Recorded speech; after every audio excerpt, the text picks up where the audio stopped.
Dans une pièce de cette pharmacie parisienne, cette femme ressent des symptômes. Mal à la gorge, très fatiguée, mal à la tête. Parfois un peu de toux qui ne dure pas, mais juste d'irritation, quoi. Donc je voulais être sûre. La patiente est soumise à un test antigénique, aussi appelé test rapide. 15 minutes plus tard, elle reçoit le résultat. Il sera négatif. En France, les pharmacies, les infirmières et les médecins généralistes sont désormais autorisés à réaliser ces tests réservés aux personnes fiévreuses ou enrhumées. Ils sont vendus sous forme de kits qui proviennent en grande majorité de Chine. Ils sont fiables, ils ont une sensibilité de 98%, ça veut dire qu'on a 2% de faux négatifs, ce qui est quand même très peu, si on respecte bien le fait de prendre des gens symptomatiques depuis moins de 4 jours. Moi je suis fière d'être pharmacien aujourd'hui et de participer à des missions de santé publique de ce genre. Je pense que si tout le monde s'y met, on arrivera à gagner contre cette épidémie.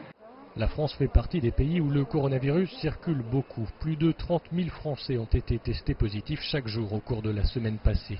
À l'image d'autres pays européens comme le Royaume-Uni ou la Slovaquie, la France a choisi d'accélérer le dépistage de sa population pour mieux isoler les malades. Des campagnes de dépistage sont lancées dans les écoles, dans les entreprises, mais aussi dans les aéroports ou dans les gares, comme ici, Gare de Lyon. Dans ce box derrière moi, environ 80 tests par jour sont effectués. La technique utilisée ici est celle des tests dits PCR, qui ont l'avantage d'être également fiables sur les personnes sans symptômes.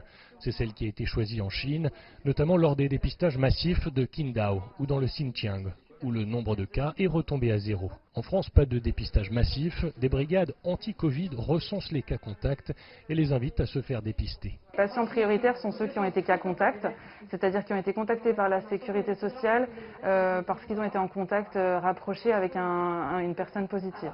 Et on va aussi avoir les personnes qui partent en voyage ou les personnes qui sont fragiles avec les facteurs de risque, notamment hypertension, diabète, des maladies cardiaques ou respiratoires. D'après les autorités sanitaires, les contaminations ralentissent grâce au confinement qui doit se terminer le 1er décembre.